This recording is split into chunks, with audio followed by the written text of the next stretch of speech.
much, gorgeous souls, for joining me for another one of my podcast episodes today. I am so excited to have the lovely Zoey Greco with us today. So Zoey, if you don't know, is also known as the Merhipsy. She is an intuitive empath, spiritual coach, and podcast host who uses her gifts of clairvoyance, healing, and empowerment to help individuals step into their purpose, gain clarity on their lives, and find fulfillment and abundance in all forms. I love that, Zoey. Welcome to the show. How are you? I'm so great and I'm so excited to be here. Thank you so much for having me. My absolute pleasure. So, as you are the first guest of 2024, obviously we want to talk about what the energy is coming up. We're excited to dive into a whole new year together. But before we go into all of the goodness of your work, Zoey, I would love to know, a question that I ask every guest is, when did you spiritually awaken? What's your story? So my story is a little bit unique in that I have had the honor and the privilege of being connected to my intuition from birth. So it's really funny. People always ask me, like, when they find out that I'm a psychic or an intuitive, they're always like, how long have you been psychic? And I find that question funny because I've been psychic my whole life. You've been psychic your whole life. We are all psychic our entire lives, but it's about being gifted the opportunity to remain connected to that awareness. And I just happened to be lucky enough, although I think it had a lot to do with my soul contract in this lifetime, to be born into a family that was supportive. So I always say I love my dad, but he wasn't necessarily conscious. He didn't necessarily know how to support me, but my mom would take me to people like me my entire life. She would make sure that I had some sort of role model or some sort of mentor to look up to so that I didn't feel alone in the world. Because as I'm sure you can relate to, being an intuitive person, being an empath, a highly sensitive person, the world around us is just not made for us. The way that we've constructed society does not foster and honor our sensitivities. And so I really feel fortunate that I was taken to psychic fairs and got to, experience readings and all sorts of things with people from a very early age.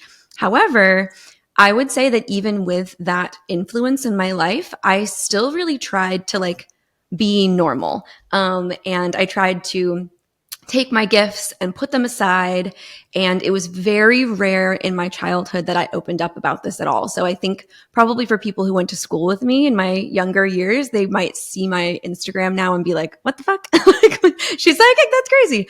Because I was so protective over that part of me and really, really tried to protect my softness because I knew that the world was very sharp.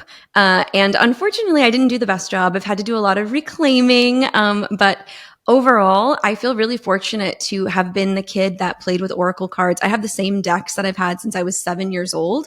Obviously, I've expanded my collection since then, including the ones that I've published and written myself. But I feel really blessed to have remained connected to divination, to source, to spirit, just in a very inherent way. And even from early childhood, I had adults seeking my guidance, wisdom, expertise.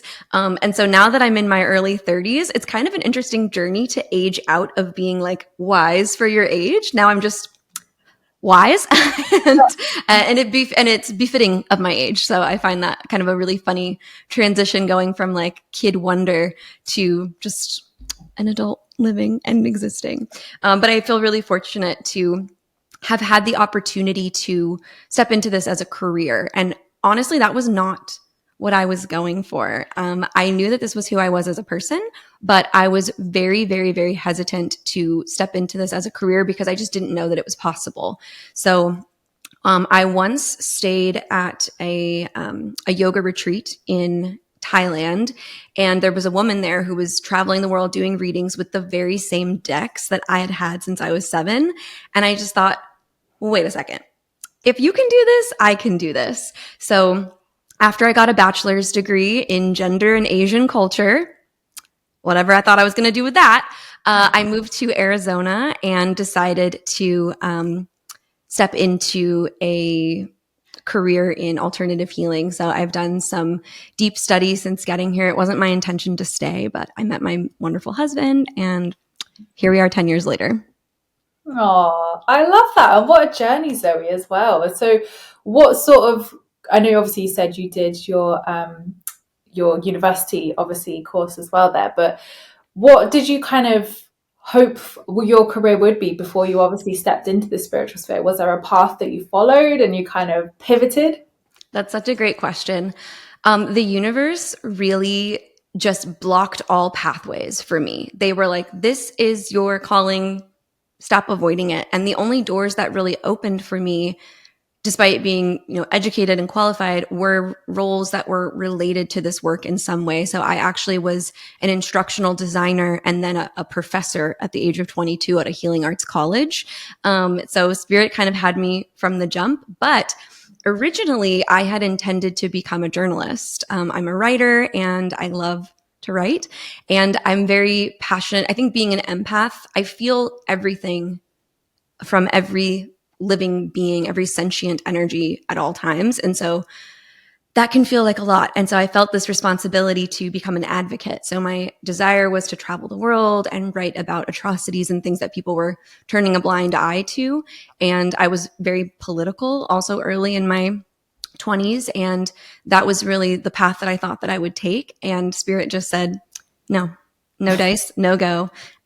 And even before I graduated, there was a girl who I'd become friends with very serendipitously. And she said, I spent the summer in Costa Rica and I met this girl who went to this school in Arizona and learned how to read toes, which I know sounds crazy, but that's a real thing. And I was like, tell me more about this. So after going to private boarding school on the East Coast of the United States, going to college, my parents probably spent near $1 million on my education, if I'm being honest. And it was hard for me to say, thank you so much, and I'm going to go be a professional psychic. And luckily, they were extremely supportive, fearful, right? Like, I know you're psychic, but can you make a business out of it? And I feel really grateful 8 years in to be able to say, absolutely, it's been a wonderful journey. And I found success really quickly, which I think is also part of the path, right? Like I see this in you as well, like when your purpose is to share and to be seen and to be heard so that you can deliver a message, the universe sort of just begins to put you in the right places, in front of the right eyes, in front of the right ears. And so from, I want to say about 23, 24, I had a business that grew quickly to 6 figures. And I felt really fortunate to have, a ton, my whole community, my husband, we're all entrepreneurs. And so I've always had a strong community of entrepreneurs behind me as well. So I feel really fortunate to have had a smooth transition into making this a career. But it was not the vision that I had held for myself. But the universe always knows best. Always knows best, definitely. So Zoey, your work focuses a lot on the aura. So for anybody who's listening, who's maybe heard of the aura, what is the aura and how does this impact our manifestations and day-to-day energy? That is an excellent question. So essentially, your aura is, scientifically, it's the biofield that can be perceived externally from your physical body. Energetically, emotionally, spiritually, it is your distinct energetic imprint. So when I read auras, I'm actually looking at 2 different layers, and I may not discuss both in a session because I only have 45 minutes to dive into people and also answer their questions. But in these 2 distinct layers, I'm really observing your circumstantial energetic imprint, meaning how are the circumstances of your life affecting your energy? How is your aura demonstrating and displaying what is happening to you on an energetic level, what you're navigating, what you're processing, what you're experiencing? And then on another level, we observe the authentic energetic imprint, meaning who were you when you arrived here before you became interrupted by the human experience, by trauma, by pain, by difficulty? Who did you come here to be? And how can we help you see yourself that way again by observing your energy?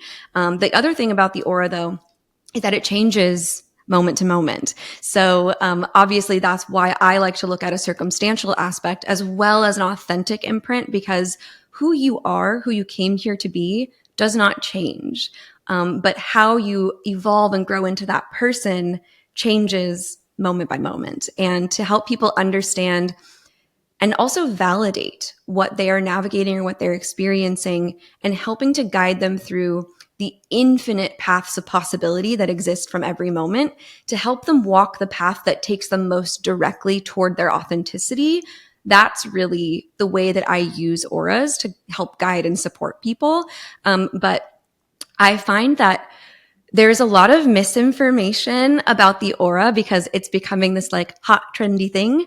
And also, I think something that should be acknowledged is that there's not really one specific right way to observe or interpret an aura. So for instance, one of my favorite people, my friend Dougal Fraser, he's a Hay House author and now an oracle card creator.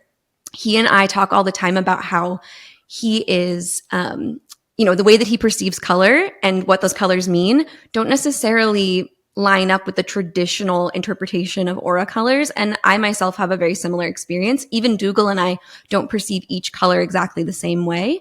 But for me, I actually have synesthesia. So I perceive emotion. I'm a clairsentient and a clairempath. So I perceive emotion, and then I actually associate that emotion with color. So for some people, they can visibly see an aura. And although that is possible for me, it's not the predominant way that I interact with people's energetic imprints. Does that make sense?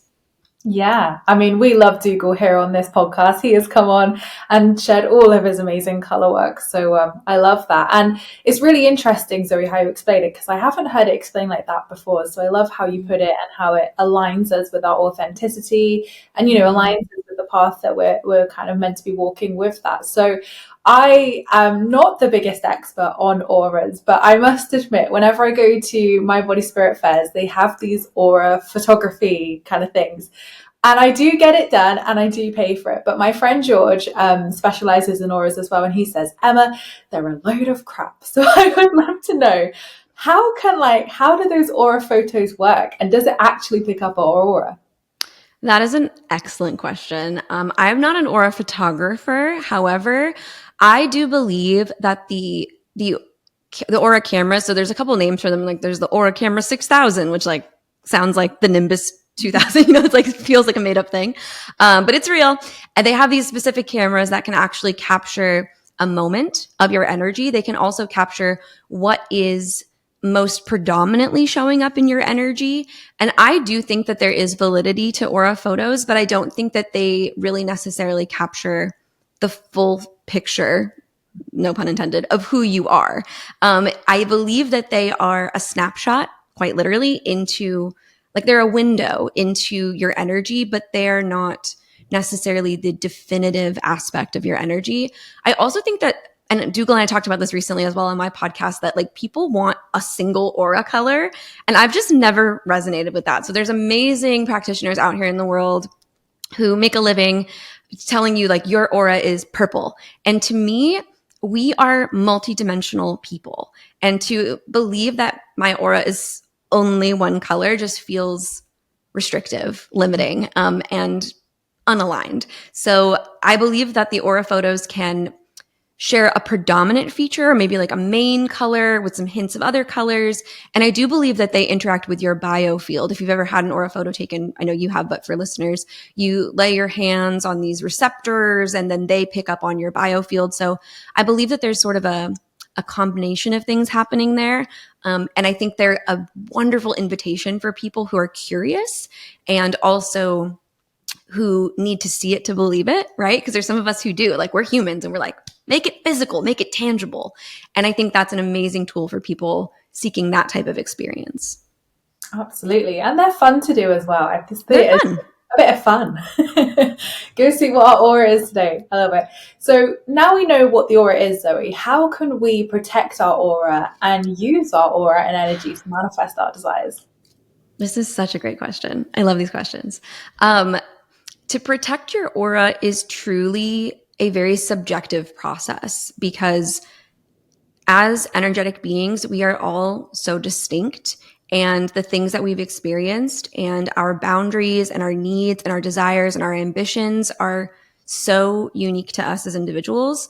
So for some of us, protecting our aura looks like getting really into biohacking, or like, really working with our physicality, working with our energy through our physicality. For others, it looks like setting boundaries with family members or friends, or distancing ourselves from certain relationships that no longer honor who we are becoming.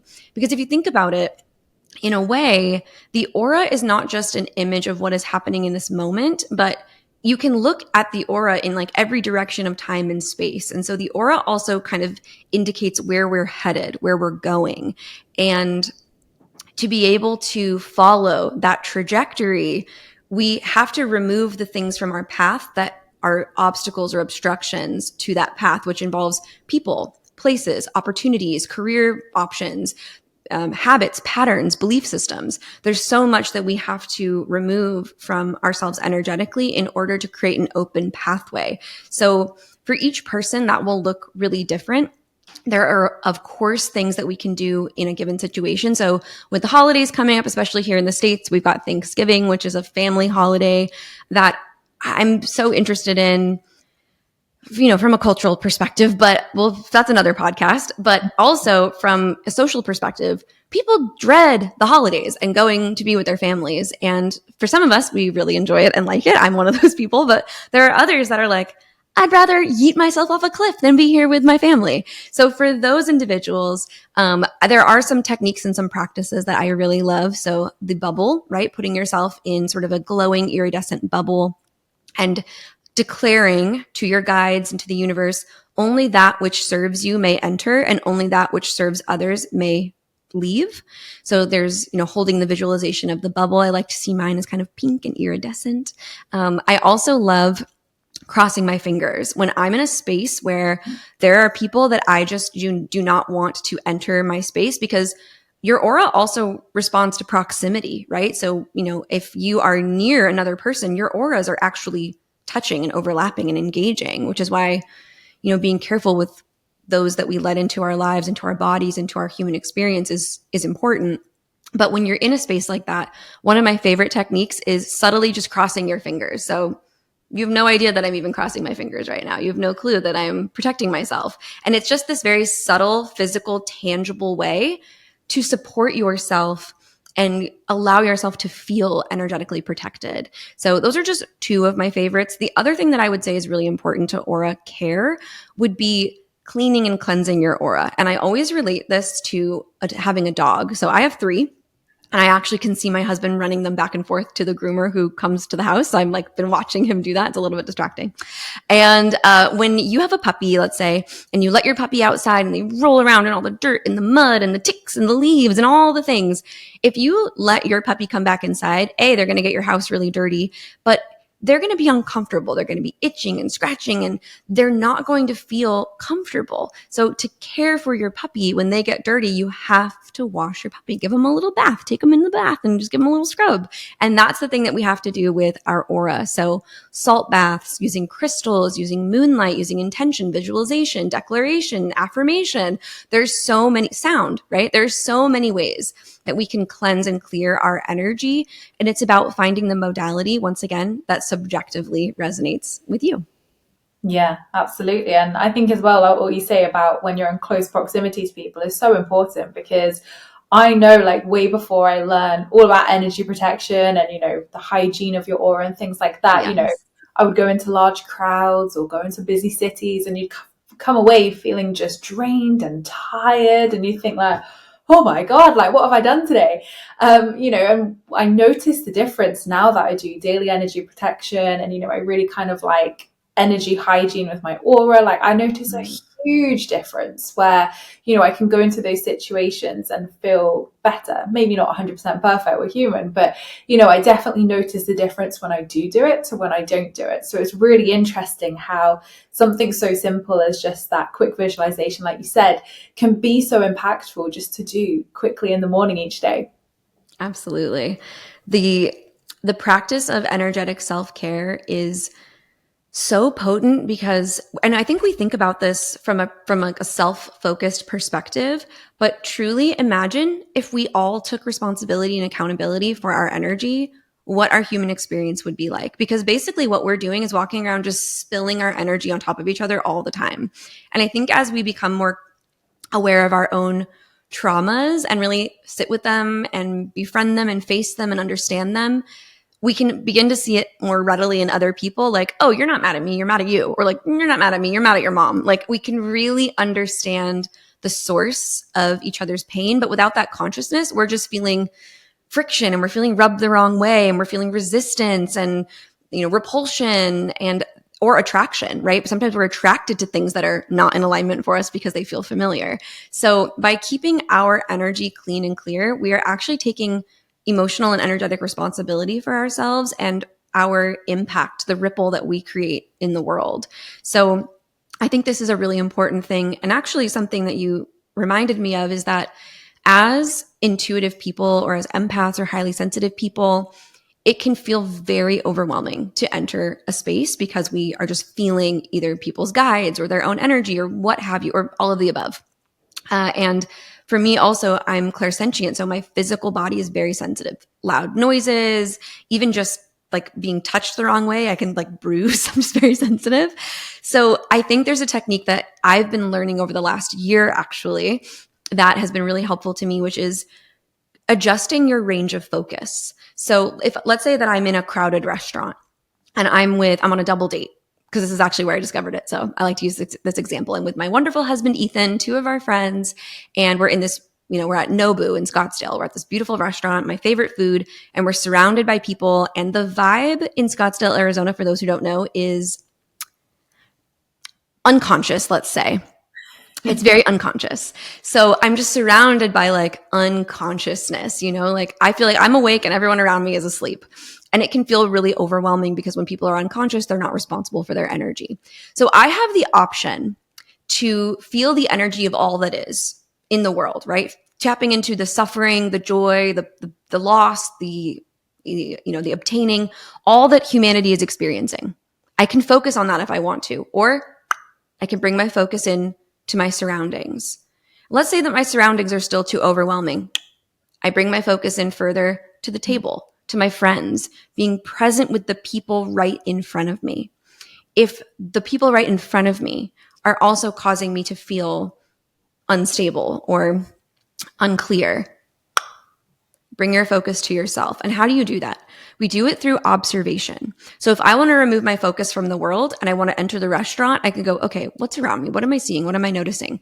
Then at the table, am I really listening? Am I really consciously being with the people that I'm with? Okay, on a smaller scale, am I really consciously being with myself? What do I feel? Do I need to adjust myself in my seat? Do I feel like I'm getting too full? Do I need to pay attention to how much I'm consuming? How can am I thirsty? Am I talking too much? Is my throat getting tired? Paying attention and becoming truly aware, it's that awareness and drawing your attention. And I think people don't realize that they have the power to do that. They think their consciousness always has to be in the most expanded state.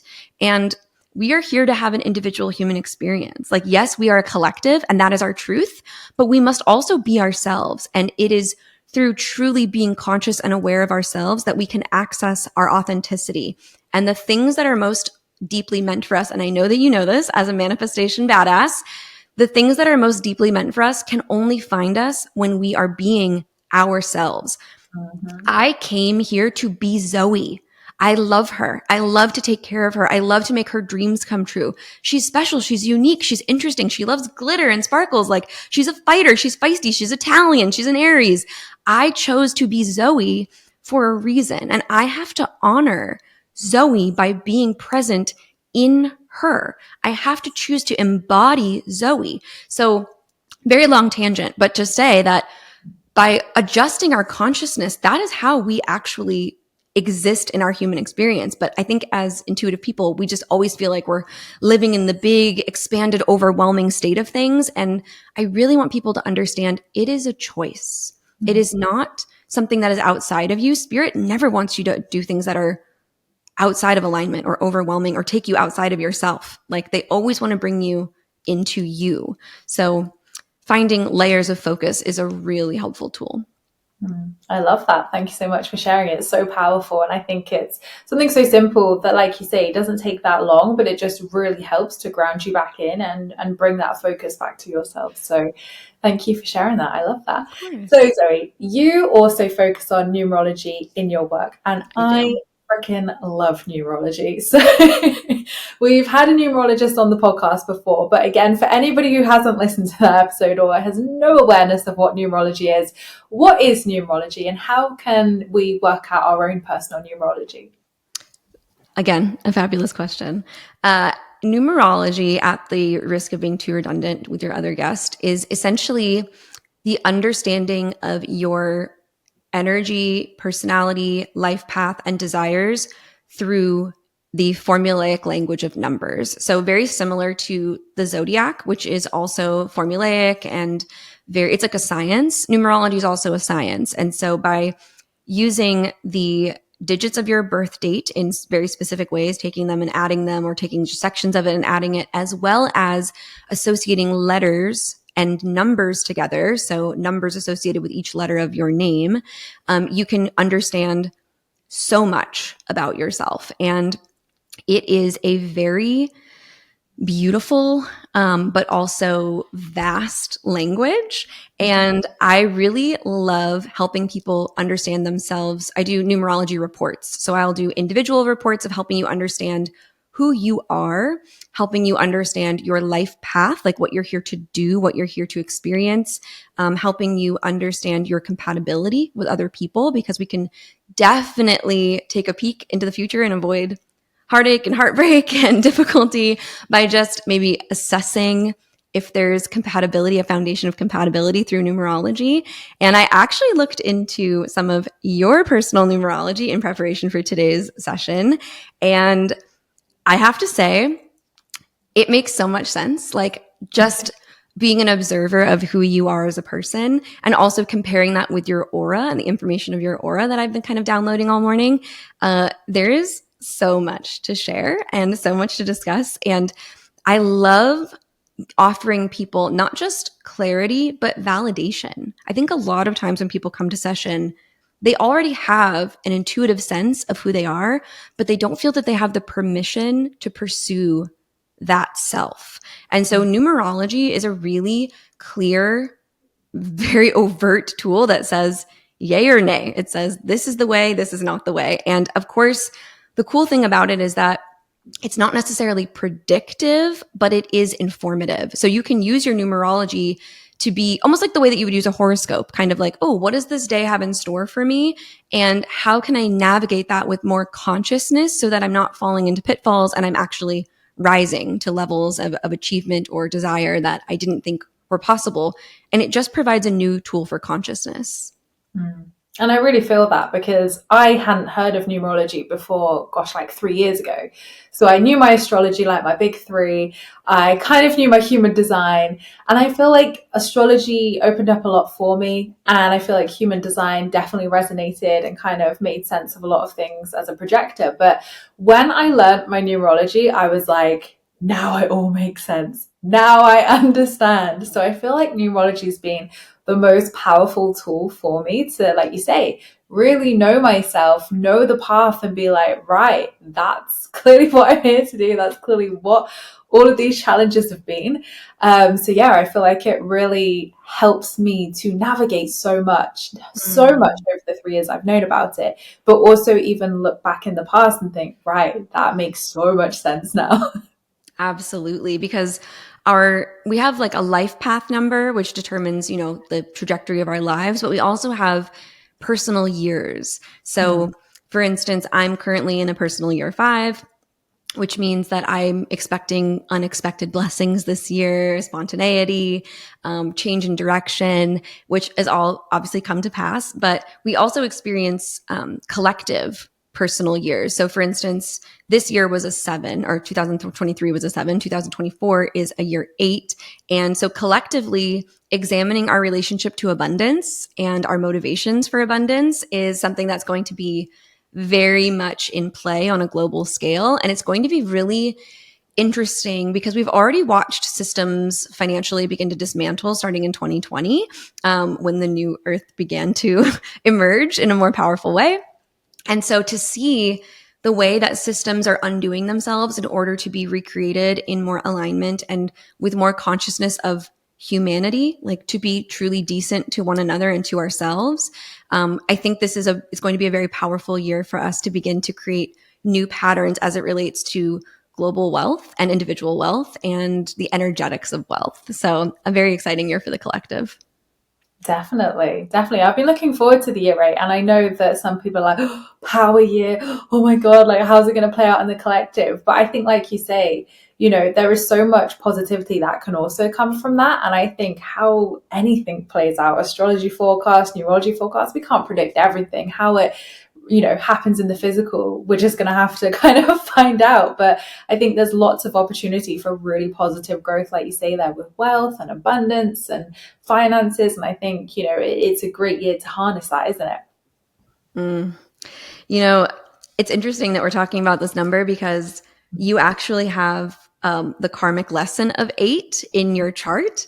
And I think that you are such a powerful guide in this, especially because you focus so heavily on manifestation. And for you to do your personal work to develop a healthy relationship with abundance and wealth energetics is what provides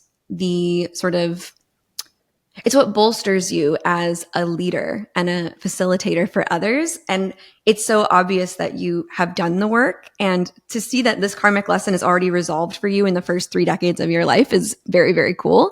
So I love that you can kind of be someone who says, hey, like I came to this earth with a karmic lesson around abundance, and I have found the way to navigate this and circumvent this in my own life.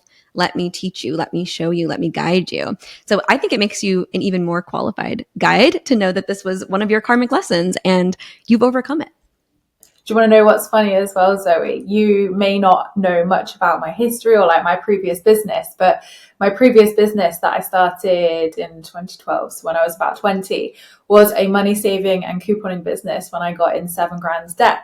And when I heard that this was my karmic debt, I thought, money, finances. And now, as I transitioned into spiritual queen, I still teach money to some degree. It's not the pinnacle of all my work, of course, but, I help people have positive mindsets of money now. So when you say that, it makes me think, God, nothing is ever a coincidence, is it? That was my path before. Now I do this. It's so funny when you hear it. May I actually share a little bit with you about your numerology? Yes, let's do it. Okay. So you may already know this, obviously, but I think it's cool for people to hear and to know. And this actually ties in a little bit with some things about your aura that I've been feeling really guided to share with you. So in looking at your numerology, one of the first things I noticed is that you have a ton of 3s in your chart.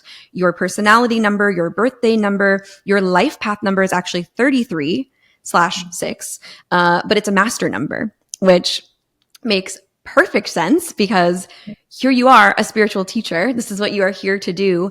And there was a quote that came through as I was, receiving this information for you. And Spirit said, as you discover inner truth, you become a stronger guiding light. So looking at the trajectory of you energetically and numerologically, you're moving in a pathway that feels really exciting. And as a master number and someone who in this lifetime has agreed to be of a leader and, a thought leader and a voice in this community, you have chosen a lot of responsibility, which is amazing. We are also grateful to you for doing that. And in doing that, and this is something I relate to very strongly, you will have to experience things or go through things that will allow you to guide others. Like you can't take someone where you have never gone.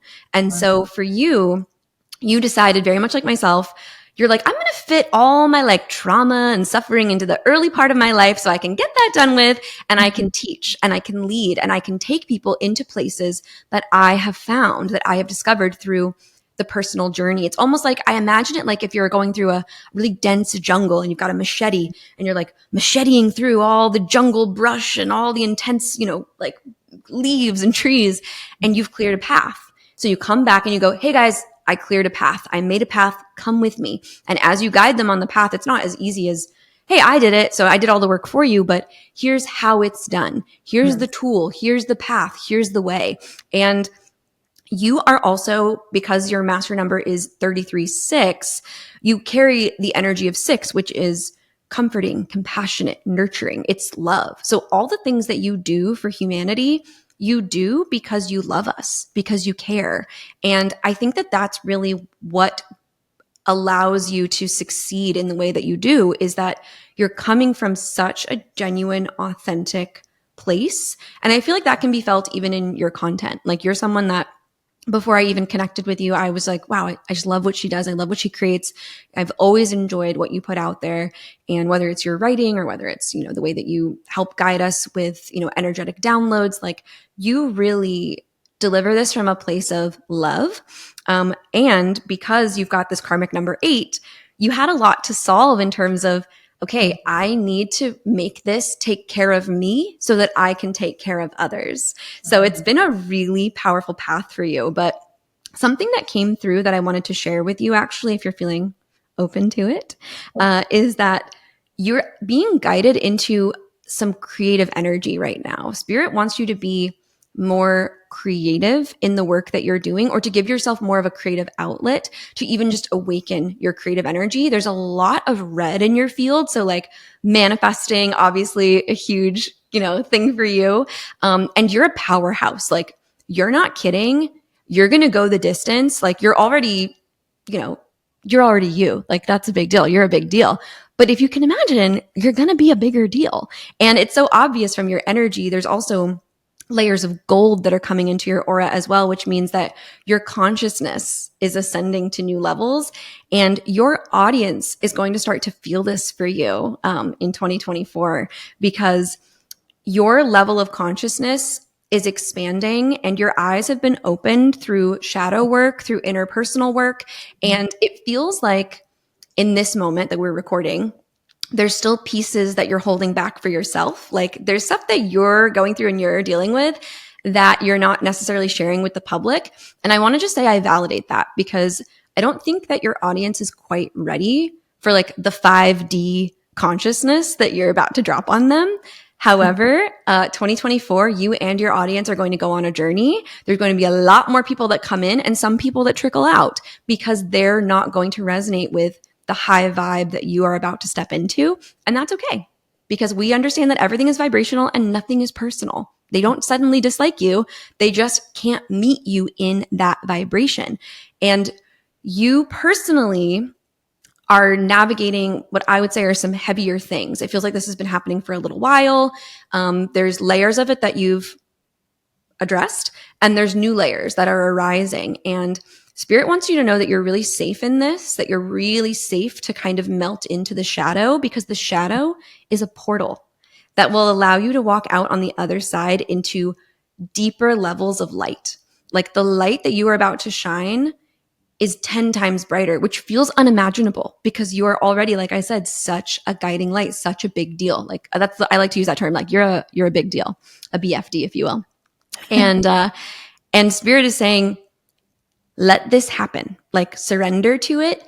And in your personal world, outside of work, they're asking you to activate your sacral chakra a little bit more, to really step into creative energy, just for the sake of creating, not because it's going to lead to anything, only so that you can activate that energy and then you'll bring it into the business, but finding creative outlets for you as an individual.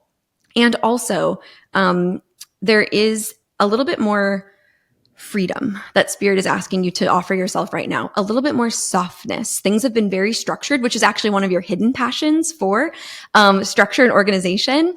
You're systematized. Like, you got this down. Like, you're succeeding not by accident.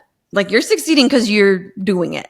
And Spirit wants you to know that you are charming naturally. So many 3s, like your creativity, your friendliness, your charm, your social effusiveness. There's so much that people love about you. You're clinquant, you're sparkly, you're magnetic without trying. And Spirit wants you to be a little bit softer toward yourself in this season, because you're doing some deep work. And so giving yourself a little less structure and a little more fluidity is actually going to be really healing for you, especially because you have a destiny number of 5, which is the free spirit. You're adaptable and you do best when you can be multifaceted and have a couple things that pique your interest and sort of fill you up, whether it's personally and professionally. But spirit wants to remind you, and I say this with all the love in my heart, to be careful not to be addicted to the work, like not to be addicted to the grind. And they wanted me to ask you the question, when you feel, because I'm not saying you're doing that now, but when you slide into that, because I know you do, because I do too, when it happens, what are you looking for?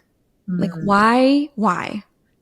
Because the truth is, like, that's not where your value is. Like, that's not where even like what you can bring to people. It's not really necessarily even in the offerings. It's in who you are as a person and the journey that you walk. And then just saying, I walked this journey. I want to show you. I want to teach you. I want to guide you. So the thing that I'm really excited for about you, as well as your maturity number, is another master number. You're an 11-2, and you have a lot of 2s in your chart as well. 2s and 3s. Your heart desire number is a 2. So the thing you desire most is just peace, like to live a harmonious, peaceful life above even that inner fire. Because you're fiery. Like the grind in you is deep. Like you'll do it. So even above the grind, you desire peace, and you're a sensitive person, and your sensitivity is a gift. Like that is how you can do what you're doing. And because your maturity number is a 2, it means that you're only going to get better at serving. Like you're just growing from here. Like it's a straight line up. It's so exciting. And the lesson, which also shows up in your karmic lessons, the 2, self-advocacy, advocating for yourself, even sometimes against yourself. I need space. I need softness. I'm sensitive. I can't just push. I have to have softness, room to just go and paint a picture, even if I'm bad at it, just to paint, just to be with myself, just to allow my creative energy to flow. But with the amount of gold and orange and white that is coming into your field, as well as silver, which I don't see very often, there is only growth for you from here. But I think people are about to be a little bit surprised by what you bring to them next year, because it's like next level. And not to say that what you're delivering is not powerful. It's powerful. And I think that's what's so shocking about it, is the people going, I didn't know it could get better. I didn't know it could enhance, but you're really entering 5D through all the shadow work that you're doing. And people are going to start to go, I don't know what she's talking about. While other people are going to go, holy shit, I've been waiting for you to talk about this. And your audience is going to change. Your opportunities are going to change. Everything is about to get next level. And in order to step into that, it's going to be important for you to give yourself the space, give yourself the softness, and also remember that there are so many 3s in your chart. You're a double 3 in your life path. You've got your birthday number 3, your personality number. You were made to be lucky. Like your whole life is like lucky. And that is why you can easily unlock these doors and go, oh, I figured it out, guys, come this way. Like you need to have lady luck on your side to do what you do. So much beauty in who you are. And I'm just so excited for this year and what you're about to guide people into and what we're about to see from you, because I have a feeling this season of your podcast is probably going to be the most potent. And this season of your work is about to be the most potent. So a lot of talking at you, but a lot of information that Spirit wanted to share. So I hope that it is received with the love that it was delivered with. Oh, just wow, Zoe. Literally, like, thank you so much for taking the time to sit and prepare that and, share that with me, because it honestly means a lot. And I can just say for anyone listening, like Zoe has hit every single nail on the head, 100%. Everything she said, 100% accurate. There wasn't one thing there that I was like, not sure. I was like, yep, I hear you. And it's really interesting because I had a reading with one of my lovely friends, Trish, who has been a psychic who I've seen for many, many years, gosh, like a month ago now. And she said exactly the same things as you did about the audience changing, the up leveling. She was like, you've got these new offerings coming in next year. Everything's going to change. And I was like, oh my God. But I think it's just really nice to have that validation as well of like, okay, the way Zoe's delivered it, it sounds really positive. It sounds really good. And, you know, like absolutely, like this season of my life has, whoa. I mean, I've shared bits on the podcast, obviously what I feel, you know, comfortable sharing at the point as I'm going through it.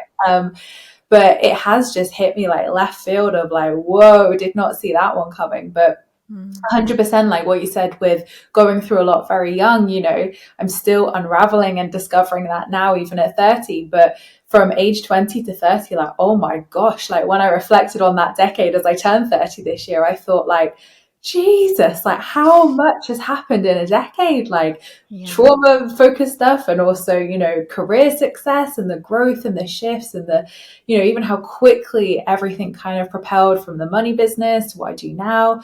I mean, I feel like I needed like a holiday after that decade as I turned 30. But yeah, like even I've been saying pretty much every week on this podcast, like I'm going in my soft girl era now. I want to be in that soft energy.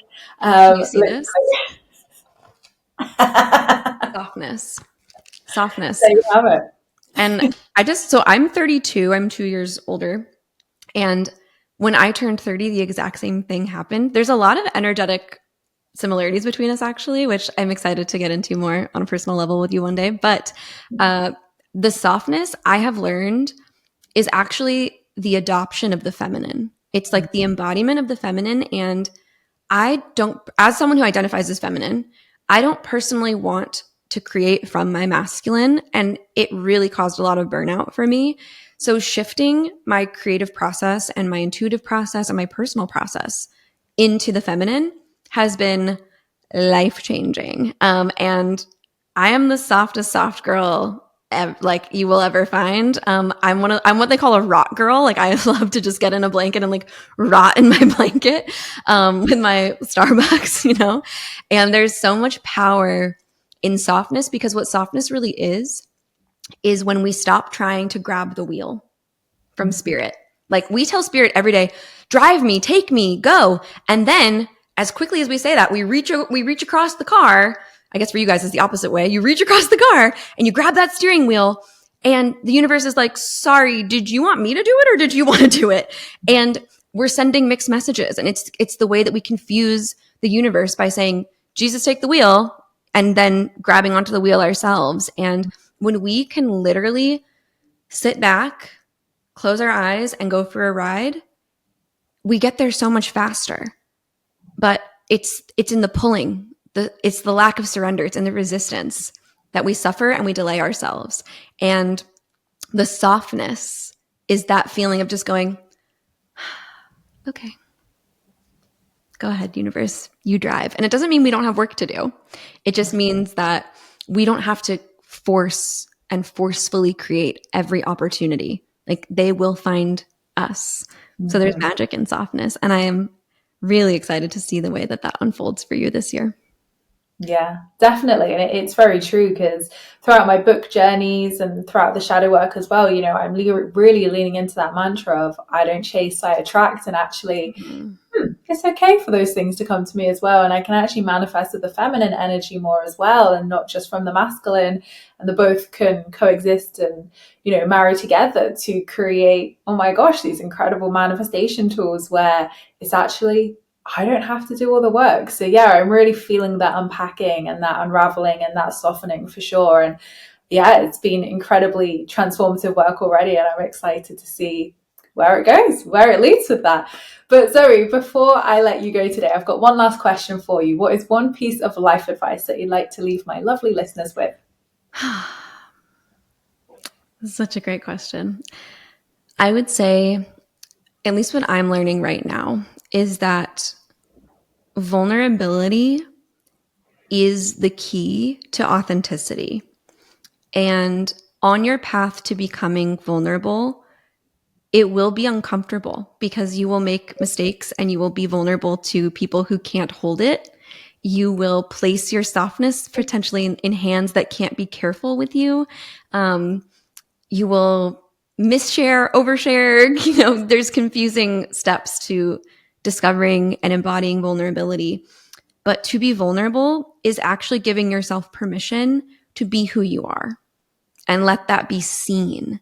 And we are here, like I said earlier, like I'm here to be Zoey and you're here to be you. And you can't be that self if you avoid that self. So vulnerability is the pathway to authenticity. And even when it feels uncomfortable, lean in because the medicine is there. It's in the leaning. It's in the shadow. And the shadow is not scary. It's an illusion. It's a puddle. You know, it looks like a big, deep, scary ocean. It's just a puddle. And you fall right through it into higher realities. Love that. So, so powerful. Thank you, Zoe, for all of the pearls of wisdom and all of the great tips and tools you've given us today. It's been such an incredible episode. So where can everybody find you, Zoe, if they want to learn more about your work? You can find me at merhipsy.com, merhipsy.com. You can also find me on Instagram and TikTok at _merhipsy. Just be careful of scammers out there. I am verified on Instagram, but not on TikTok. And so the scammers have all moved to TikTok. But you can always find me on socials. My DMs are open. I love to talk to you. And I'm available for individual session, numerology readings, all of the above. Amazing. Well, thank you so, so much, Zoe, for coming on today, for sharing your pearls of wisdom, and for the lovely reading that you gave me as well. I super appreciate it. And I'm sure everybody listening has loved this episode as well. So thank you so much. It's my honor and my pleasure. And I also just want to thank you for being who you are and delivering the medicine that you deliver to the collective because they need you. And so I'm so grateful to you for showing up as yourself, being you and being willing to be seen because you are a guiding light and that light is just growing brighter every day.